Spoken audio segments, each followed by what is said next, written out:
Korinto 15:52, sa isang sandali, sa isang kisap mata, sa huling pagtunog ng trompeta, sapagkat tutunog ang trompeta at ang mga patay ay bubuhayin muli na walang kasiraan at tayo ay babaguhin. Mga kapatid, naway maging paalala ito sa atin na manatili tayo sa liwanag ng Diyos at ihanda ang ating mga sarili sa kanyang muling pagdating. Muli, welcome po sa bawat isa. Handa po natin ang ating mga puso at isipan habang tayo ay nakikinig at tatanggapin natin ang pagpapala mula sa Panginoon ngayong umaga, ngayong tanghali at ngayong gabi na to. Para sa ating pong programa, ang ating pong mga participants, ang ating pong opening prayer, pagkakaloob po ni Daddy Rob Sumaso, at ang ating pong musical offering ay pagkakaloob po ni Ma'am Lynn Dizon. Ang ating pong speaker ngayong tanghali na to, ngayong gabi na to, walang iba po si Pastor Cesar Dizon Jr. Ang ating pong appeal song ay pagkakaloob ni Sister Ampie Garcia. Mamaya po, pagkatapos po ng mensahe ni Pastor, magkakaroon po tayo ng chance na magtanong about sa message na napakinggan po natin. At pwede din po tayo magbigay na ating pong mga short reflection at ito po ay papacilitate ni Ma'am Shi Nene. At ang ating pong intercessory prayer, pagkakaloob po ni Sister Maria Teresa Laitong. Ayan po. At bago po ibigay sa participant ngayong tanghali na to, batiin ko muna po yung mga nandito po sa loob ng Zoom.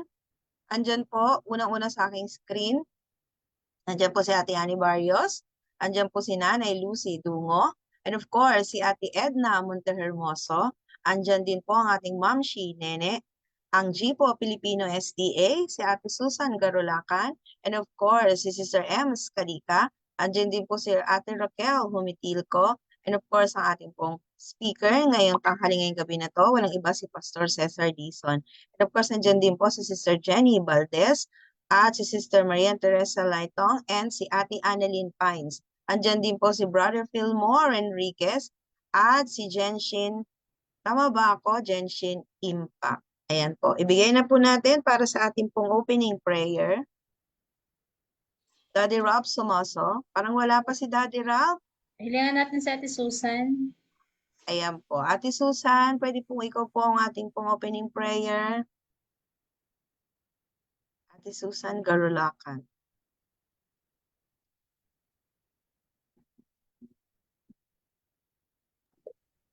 Okay po. Tayo po ay yumuko sa ating panalangin.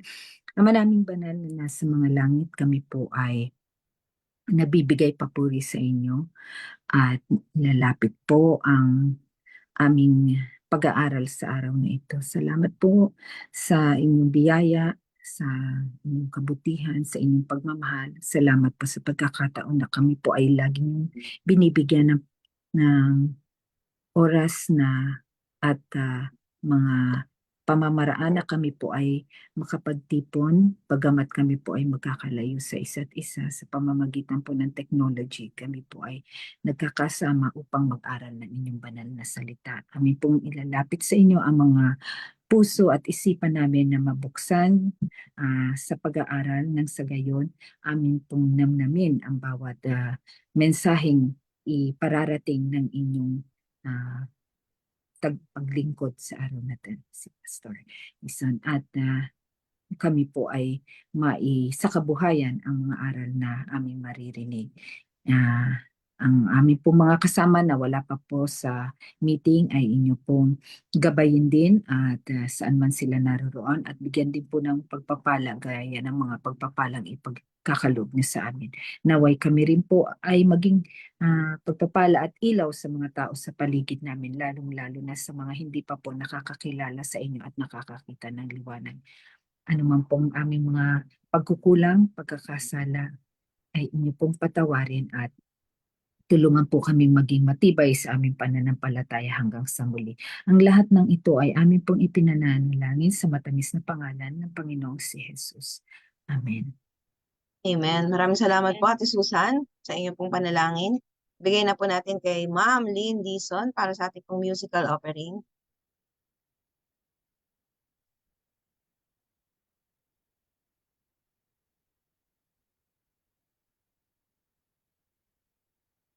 Diyan po si Ma'am Lynn. Ma'am Lynn. Opo. Video yan, Ate MJ. Wait lang. Ay, sorry. Pastor Dison. Okay po.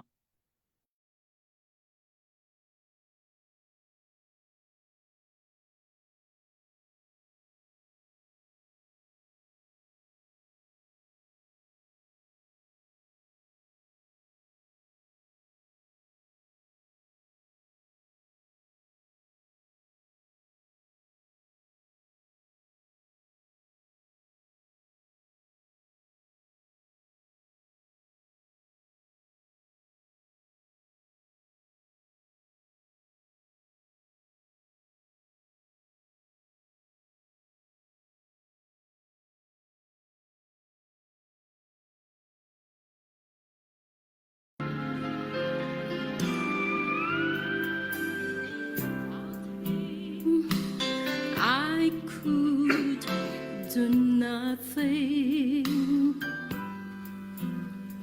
without him. I'd surely fail. Without him, I would be drifting like a ship without a sail.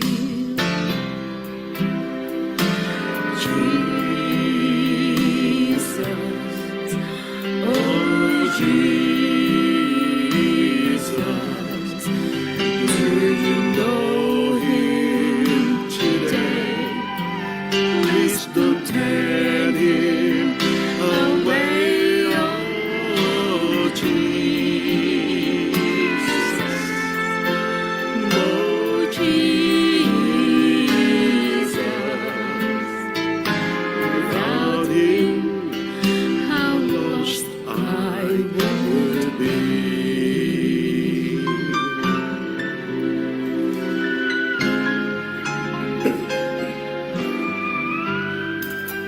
Without him, I would be dying. Without him, I'd be enslaved. Without him, life would be worthless. But with Jesus, thanks God, I am saved.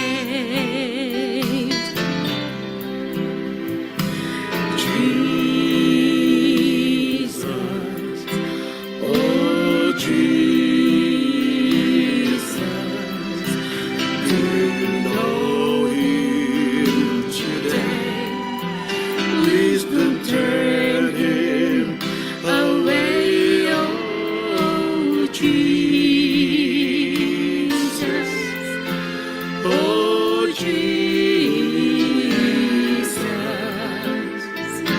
Without him, how lost I would be. Without him, how lost I would be.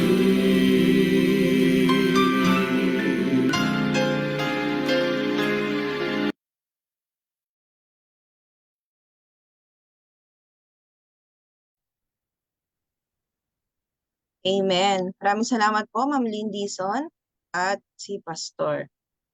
Ayan. Ayun po.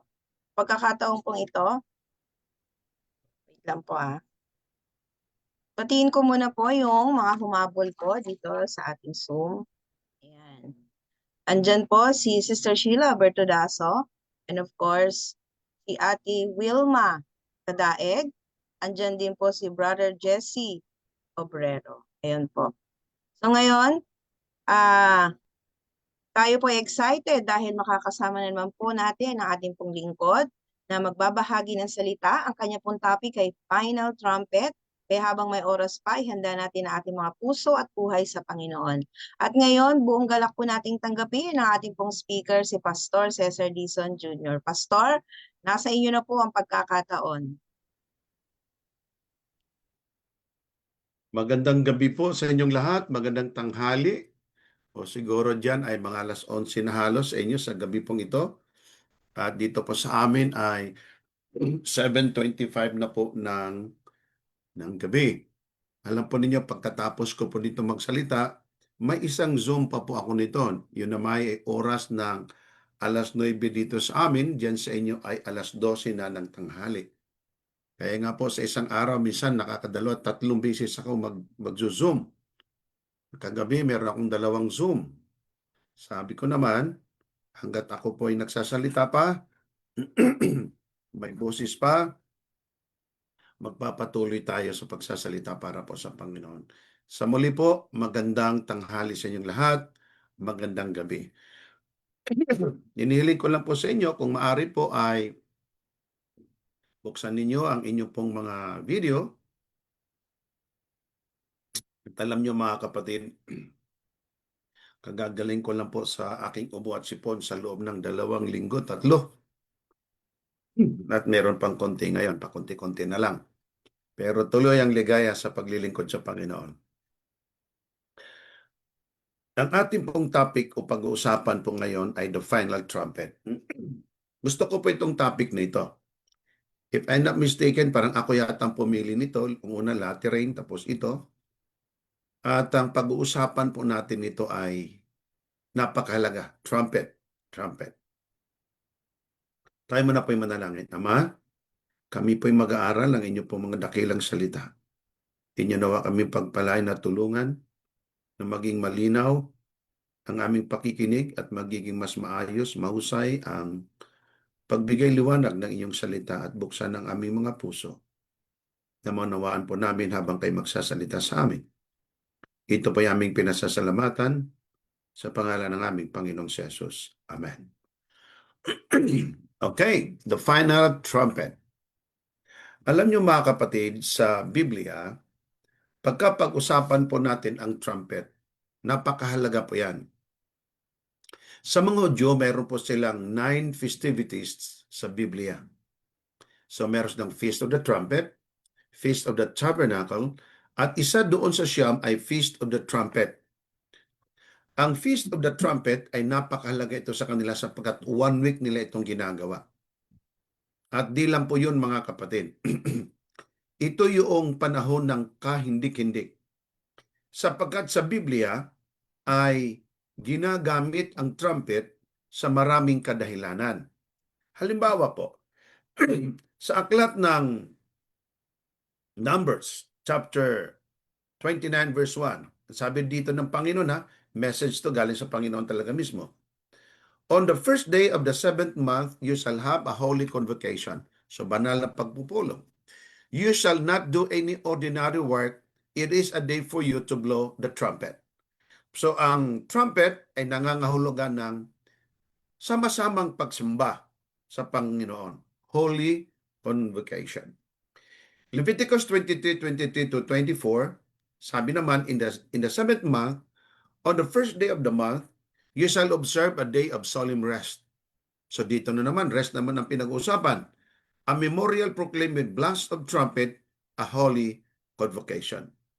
So ang trumpet ay ginagamit nila ito sa pangtawag. Pwede nila itong ginagamit sa pag-gather. Ginagamit nila ito sa panahon ng pag-worship. Halimbawa, mayroon pong hari na ang kanyang ulo ay bubuhusan ng langis bilang anointing sa kanya o high priest man, ginagamit nila ang trumpet to gather. Ito naman ay ginagamit din as a warning. Lalo tigit ginagamit nila ito pagkagera ang pag-uusapan. So, ang trumpet sa kanila ay napakahalaga na minsaheng dala. Ano naman ang kahulugan nito sa ating mga Kristiyano? Sa ating mga Kristiyano, mga kapatid, aywan ko kung inyo pong nakikita ng malinaw yan, kahit cellphone ng inyong ginagamit, I hope nakikita nyo po ng maayos. So the last trumpet in Christianity symbolized the culmination of God's promises and the resurrection of the believers. Ibig sabihin, yung pangako ng Panginoon na siya babalik. Pangako ng Panginoon bubuhayin ng mga patay. Pangako ng Panginoon na muli siyang makikita. pangako ng Panginoon na ang mga patay na binuhay na mga lingkod ng Panginoon kasama ng mga buhay ay sasalubong sa Panginoon sa lapap ng mga langit. This is a culmination. So nandoon na ang ating mga pangangaral, ang ating mga counselings, ating mga prayers, house-to-house visitation, pag-awit, at iba't iba pa. Lahat ng mga kapaguran at lahat ng kilos ng tao, it will come into a single culmination, which is the coming of the Lord.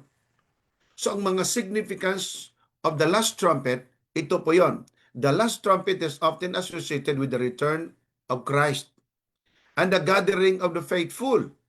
It marks moment when the dead in Christ will rise and the living be transformed into a mortal life. Yung pinangako ng Panginoon na this mortal body will be put into immortality.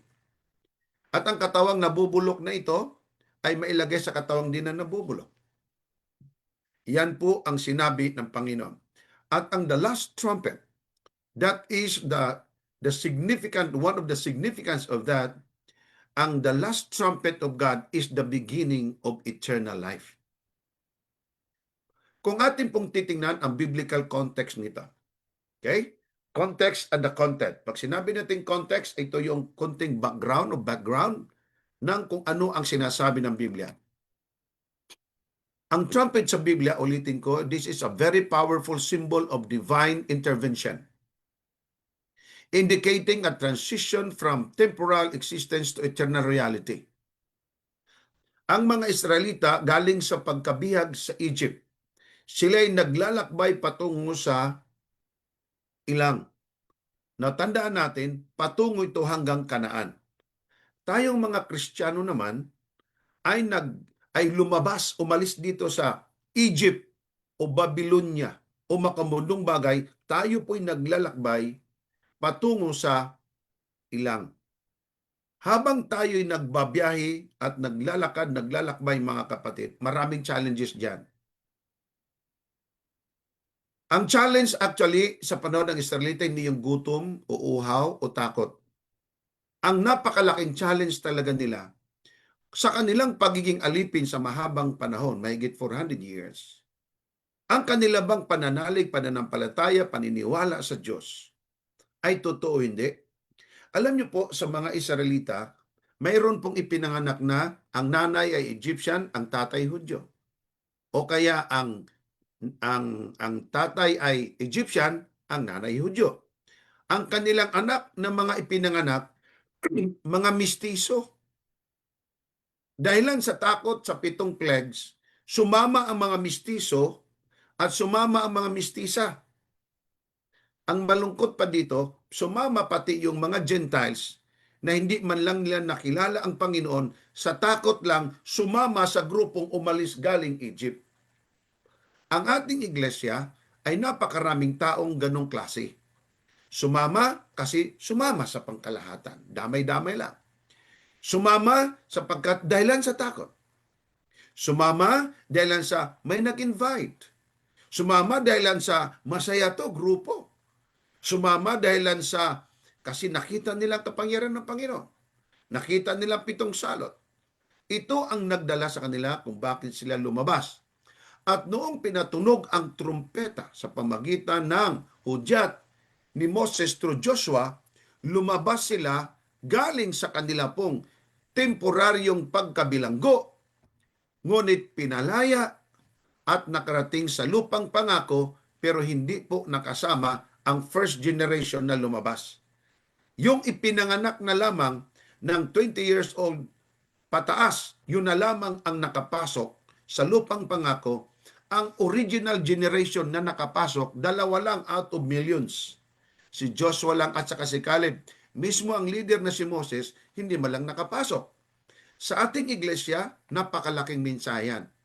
Napakaraming mga tao na iniisip natin ng mga leaders na makakapasok sa lupang pangako, hindi pala.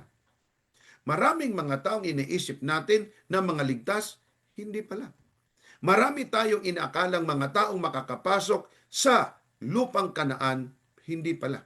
Yung mga tao naman na hindi natin iniisip na mga liligtas, maliligtas pala sapagkat nagbago ang kanilang hindi lang pananaw, kundi ang kanilang mga puso sa Panginoon. Therefore, walang pwedeng taong makapagyayabang kung sino ikaw at kung sino ako sa hinaharap. Tanging Diyos lang ang nakakaalam at tayo mga kapatid ay kasama hindi lamang sa dramang ito, kundi kasama sa ating mahabang lakbayin.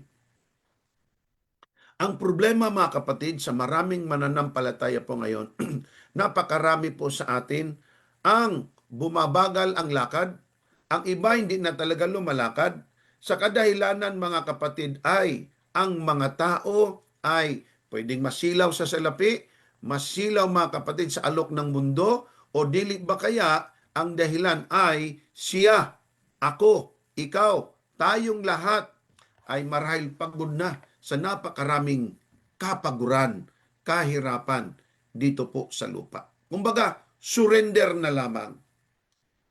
Sana'y wag naman ganon.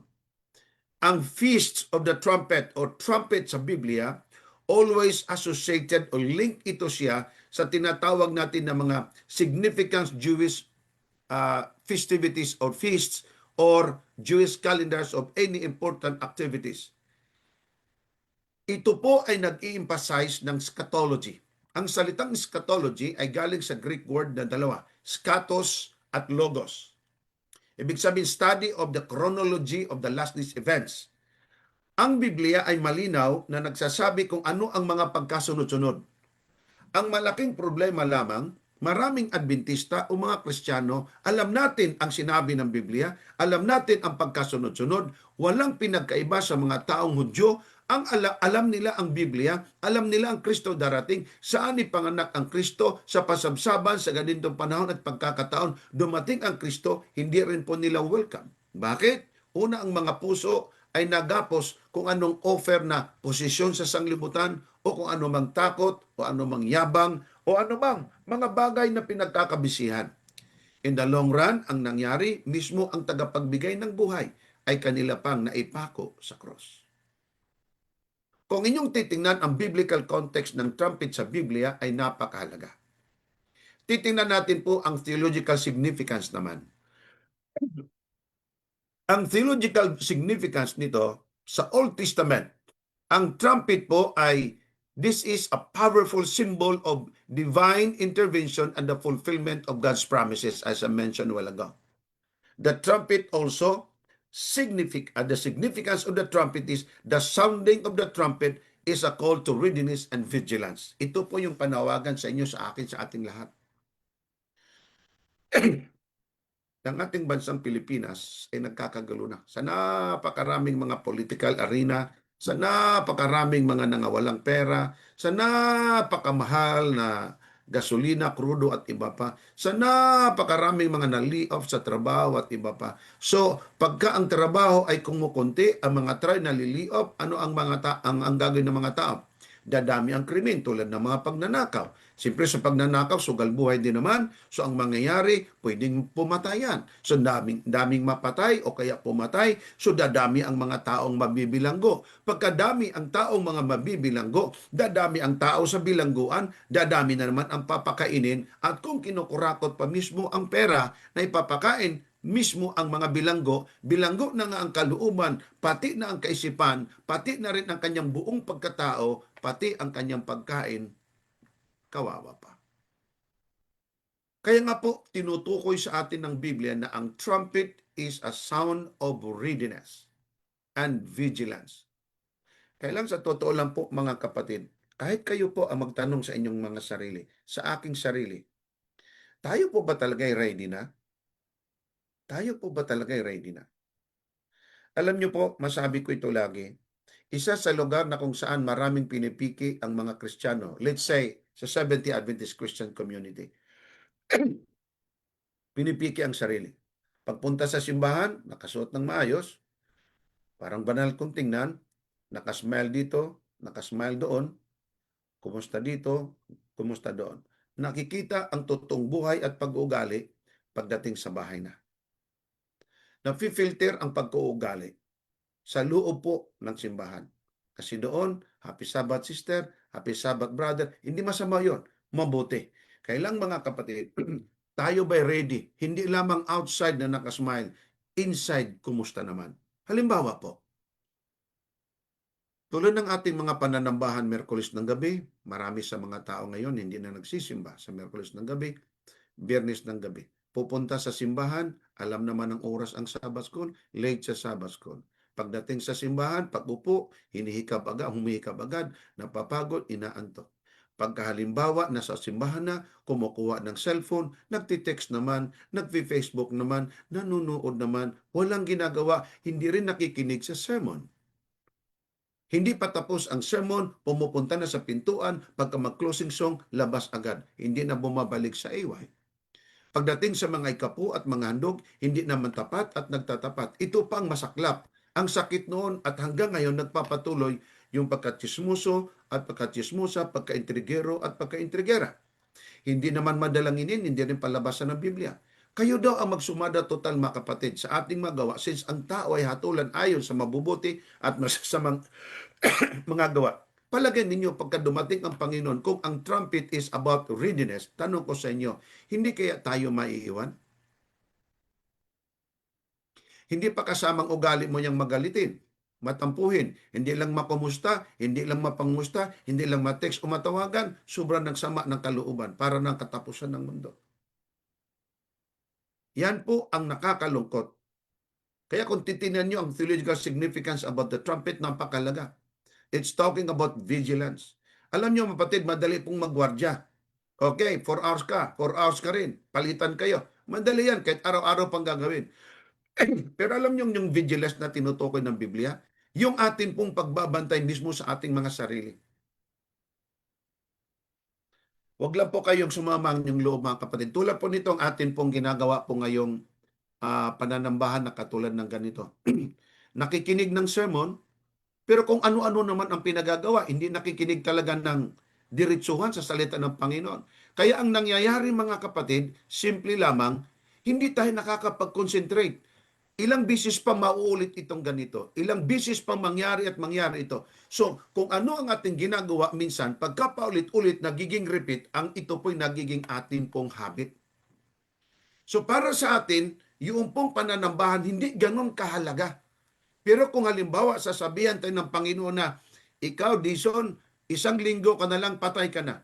Titiyakin ko po sa inyo, uupo ka talaga sa upuan at makikinig ka sa salita ng Diyos. Yun po ang ating mga kakulangan. Yan po ang ating mga problema.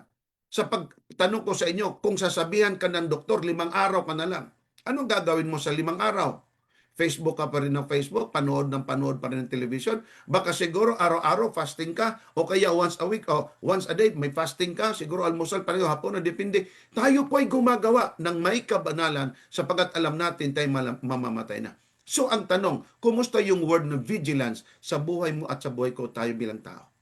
Tandaan po natin, isa po sa significance theologically ng trumpet, it's about urging believers to live in anticipation of Christ's return.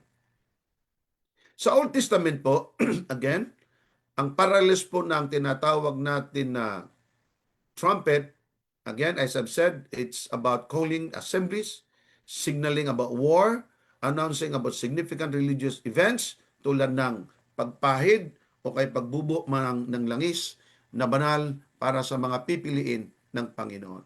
Ito pa, biblical significance ng trumpet. Sa Biblia, para sa mga Kristiyano, it's about climactic signal for the resurrection of the dead. And it's talking about the return of Christ and the gatherings of the believers of Christ. Alam niyo mga kapatid, kanina po, pumunta ako doon sa bahay ng isa nating kapatid. Siya po'y anak noong namatay na nanay. Yung nanay na namatay ay siya po yung leader ng aming Bible study. Ako yung nagtuturo, pero siya yung may-ari ng unit. Every Sabbath nagba-Bible study kami doon. Sa loob ng maraming taon na mahigit. Bawat Sabbath doon kami nagba-Bible study, 2 hours, 3 hours. Nagluluto siya lagi. Masayang-masaya siya. Lagi siyang naghahanda at iba pa. Pumanaw sa kapatid at namatay. Kahapon lang. First time kong nakita ang aking sarili na nakakausap ko yung mga anak, tumutulo na lang ang luha ko. Sumakit ang ulo ko. Mga kapatid, umuwi ako. Nung umuwi ako, natulog na lang muna ako ng mga 1 hour or 2 hours. Sapagkat ang sakit ng ulo ko. Yung bang habang ako nagdadrive, tumutulo luha ko. Alam niyo yung bang mga taong naglilingkod sa Diyos na mayroong katotohanan talaga at kabanalan, mga kapatid? Manghinayang ka sa kamatayan ng isang taong nagtatapat sa Panginoon. Pero alam niyo, sa totoo lamang, darating ang panahon na ang mga nangamatay sa Panginoon, kanyang muling gigisingin, bubuhayin, taglay ang katawang di namamatay, at hindi na rin po mabubulok pa, isama ng Panginoon patungo sa langit na bayan. This is one of the biblical significance of the trumpet. So, ang associated dito na mga about, kasi final trumpet itong ating pinag-usapan, so it's about the resurrection of the dead. It's about the transmission of living believers into a glorified bodies, yung hindi na nabubulok ng katawan. The establishment of Christ's kingdom. And the kingdom of Christians, the kingdom of Christ, the kingdom of the believers, the kingdom of being redeemed and ransom for Christ is not this planet Earth. Pero marami nang nagmamahal sa bansang planeta o sa planetang ito. So kung ating pong titingnan, mga kapatid, sa Biblia, ang mga references tulad ng 1 Corinthians 15:51 to 52, na ang sabi doon ni Apostol Pablo, sasabihin ko sa inyo ang isang mystery na hindi lahat tayo ay mga tutulog. Ngunit sa isang kislap mata, sa tunog ng pinakahuling trumpeta at sa tunog ng trumpeta, sinabi po sa atin ng Biblia, ng lahat ng mga nangamatay sa Panginoon bubuhayin at ang katawang namamatay, ito po'y bubuhayin ng Panginoon. With the emphasis po na sinabi niyang power of the last trumpet. This is the hope of Christianity. Sa 1 Thessalonians 4:16 to 17, ito po binanggit din ni Apostol Pablo, with the trumpet of God and the dead in Christ will be first to rise. What a blessing. Ang trumpet sa Biblia, binanggit din po ng Revelation several times. Isa na dito sa Revelations 11, sa Revelations chapter 8, binanggit ang 7 angels sounded his trumpet with a loud voice calling the last warning of God, the last warning of God's love, and the last warning before the end will come. So binanggit ito ng Biblia at ito'y mangyari at maganap. Maniwala man ang tao hindi, tanggapin man ng tao hindi, ipangaral man ng tao hindi, Christ will come in His appointed time. Sa Biblia, ang 7 trumpet, mga kapatid, ay binanggit, as I've said, sa chapter 8, na ito po ay tumutukoy sa kahulihan at katapusan mo, katapusan ko, katapusan nating lahat, either kamatayan o pagdating ni Kristo, katapusan ng buong mundo. Kaya nga po ang tanong, pag dumating na ba ang Feast of the Trumpet, pag tumunog na ba ang trompeta, kumusta? Talaga bang ready na tayo? Either a culmination na tawagin ang lahat ng mga patay at mga buhay at sa Panginoon, or tatawagin at tutunog ang trumpeta upang salubungin natin ang Panginoon, or sa pagtunog ng trumpeta, ang mga hindi karapat-dapat, mga kapatid, ay mga wala at mga tago sa mga bundok, sa mga yungib, at mamatamisin pa nilang sumigaw, mga bundok, mga bato, tabunan ninyo kami. Bakit? Sapagkat hindi sila makakatitig sa Kristong minsan ay tinugis, pinahirapan, nilatigo, sinampal, sinipa, pinapapasan ng cross, nilagyan ng mga tinik ang ulo, pinalo ng tambo, pinagsasampal, dinuraan, at ito ay ipinagkanulo ng maraming bisis. Ang Kristong nabayubay, nagtigis ng dugo at namatay sa krus ng Kalbaryo, darating hindi upang ipako, kundi Lord of Lords and the King of all kings. At si Kristo ay darating as, not as a Savior, but will come as a judge. Yan ang tanong, mga kapatid. Ready po ba tayo? Konting overview ng trumpet sa Biblia. Ang 7 trumpet, mga kapatid, binanggit na ito po yung hail and fire mixed with blood. burning in the third earth. Then the second trumpet is about the great mountains burning with fire. The third trumpet, a star named wormwood fall from heaven and poisoning a third of the rivers. Alam niyo, magandang pag-aralan itong 7 trumpets, mga kapatid. Napakalaga po nito. Fourth trumpet is a partial darkening of the sun and moon and stars, falling of stars. Fifth trumpet, the opening of the abyss, releasing locusts that torment people. Number 6, 4 angels are released to kill the third mankind. And the seventh trumpet signals the final judgment and establishment of God's kingdom. So ito pong 7 trumpet, these trumpets are interpreted according to the book of Revelations as the foreshadowing of the ultimate judgment to come, released by God to His angels. Ang tanong, mga kapatid, anong sinabi ni Sister White patungkol dito sa trumpet? Sabi niya dito sa Counsels for the Church 342, paragraph 2. The great crisis is just before us. To meet its trial. Tandaan, mga kapatid, ang word na crisis. At hindi lang basta crisis, great crisis. To meet its trial. May trials talaga. And temptations. Because of temptations, maraming atras at maraming hindi talaga obra. And to perform its duties. Meron din talaga magpe-perform ng kanyang duty. Will require, ito ang kailangan ng mga mananampalataya, persevering faith.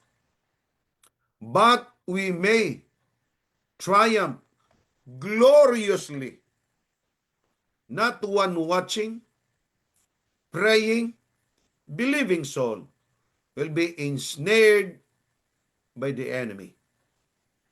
Kung atin pong titingnan ang trumpet ng kaligtasan na binabanggit ng kasulatan, binanggit ni Sister White, as I've said a while ago, it serves as a warning. It serves as a great call. It serves as a great awakening. It serves us about self-searching. It serves us to know more about the love of God, His warning, His great warning, and the soon return of our Lord Jesus Christ. Ito pong tinatawag nating the final trumpet ay napakalawak pong topic. Siguro sa 100% ang na-share ko lang sa inyo ay baka 5% lamang. Akin lang pong ibinahagi sa inyo ang kapiraso ng usapin patungkol sa mga trumpets na ito. Ito po ay napakalagang mensahe para sa inyo, sa akin, sa ating lahat, na kung atin pong isumada total, ang ibig sabihin po ng trumpet ay paghahanda mo, paghahanda ko. Paghahanda ng bawat isang, harapin natin ang Panginoon. Pero ang malaking tanong, talaga bang naghahanda ka? Naghahanda ba talaga tayo? Ginagampanan ba natin talaga ang ating pagiging tunay na Kristiyano? Ang aking dalangin sa dakilang Panginoon, mga kapatid, na kayo, ako, tayong lahat, ay patuloy pong tulungan niya. As I've said even before, si Noah po ay hindi magaling na evangelist. Sipin mo 120 years nangaral, kung hindi nag-asawa at nagkaroon ng anak, baka wala pang sasama sa kanya. He was not a good evangelist. He was not a good preacher. But I really salute kay Noah because he was a good father. Talagang kanyang pinangunahan ang kanyang pamilya na huwag mapahamak sa bahang darating na hindi sinampalatayan ng napakarami. He was not a good preacher, but he was a good parent. Nanay ka man, tatay ka man, gawain po natin ibahagi ang salitang paghahanda, hindi lamang para sa kanila, kundi para din sa atin.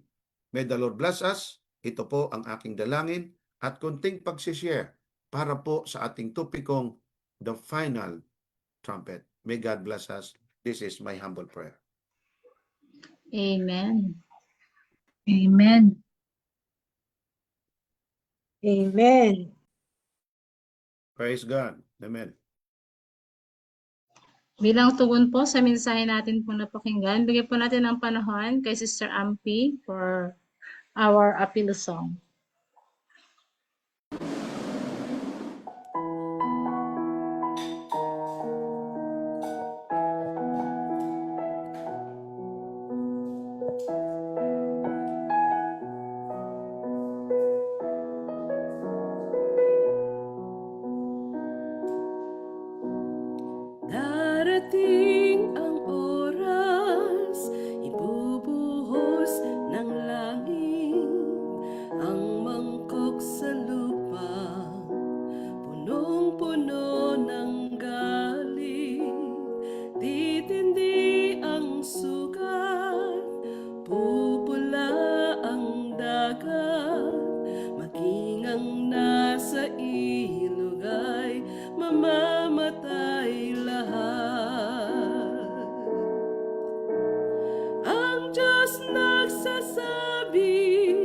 siya ay darating upang tayo'y kunin at sa langit makarating.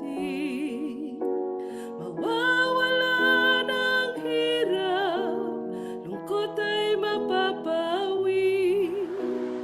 Ang aking panalangin, tayong lahat ay makauwi.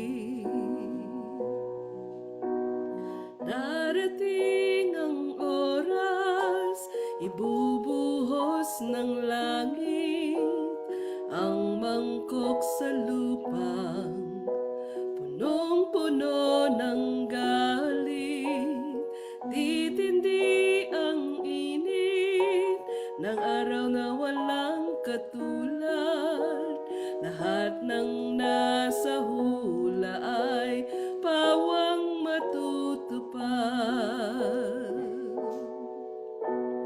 Ang Diyos nagsasabi na siya ay darating upang tayo'y kunin at sa langit makarating. Mawawala ng hirap, lungkot ay mapapawi. Ang aking panalangin, tayong lahat ay makauwi. Darating ang oras, ibubuhos ng langit ang mangkok sa lupang punong-puno ng galit. Madidilim ng sobra, kitla't kulog ay maririnig, at ang lahat ng natitira'y lindol ang yayanig. Ang Diyos nagsasabi na siya ay darating upang tayo'y kunin at sa langit makarating. Mawawala ng hirap, lungkot ay mapapawi. Ang aking panalangin, tayong lahat ay makauwi. Ang Diyos nagsasabi na siya ay darating upang tayo'y kunin at sa langit makarating. Mawawala ng hirap, lungkot ay mapapawi. Ang aking panalangin, tayong lahat ay makauwi. Ang aking panalangin, tayong lahat ay makauwi.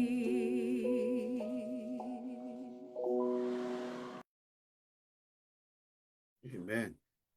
Closing prayer, Pastor. Let us pray.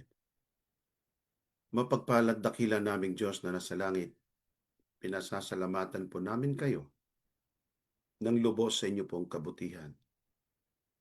Salamat po, Panginoon, sa pinsahe.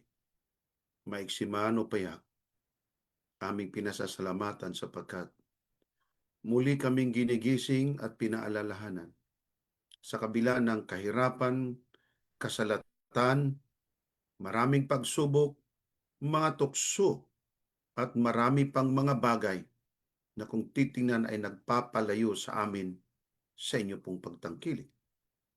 Ngunit kayo man din ang siyang nagsabi at aming sinasampalatayanan. Kahubuan man, kamatayan, espada man o anong mga pagsubok ng buhay, ni kamatayan ay hindi makapagpapahiwalay sa amin sapagkat kayo ang aming Panginoon. Ingatan po, Panginoon, ang grupo pong ito, bawat pamilya namin, naming kinabibilangan, sino man ang may mga karamdaman, physical, emotional, mental, suliranin, pampamilya, o kaya material na bagay. Panginoon, Lubos niyong kilala kami at alam ninyo ang aming pangangailangan. Gawin kaming handa na tumanggap ng inyong mga pagpapala. Ipahintulot at ipagkaloob, Panginoon, sa nalalapit ng pagparito ng aming Panginoong Hesus, ay maging handa kami sa pagsalubong sa araw na iyan na mapagpala. Tulungan kaming maging katulad ng aming Panginoong Hesus, lubos na nagagalak sa paglilingkod at lubos na nagagalak sa pribilehiyong kaligtasan na inyong ipinagkaloob sa bawat isa sa amin. Bayan ng Diyos, tanggapin ang pagpapala ng Ama, ng Anak at ng Diyos Espiritu Santo ngayon at magpasawalang hanggan sa pangalan ng aming Panginoong Jesus. Amen. Amen. Amen. Amen. Thank you so much po. And thank you din po sa nakatune sa atin pong live. Ayan. Thank you and God bless po. Okay po, let's continue sa ating pong picture taking. Before po tayo dumako sa ating pong question and answer. May panahon pa ba, Pastor, para po sa kaunting question and answer?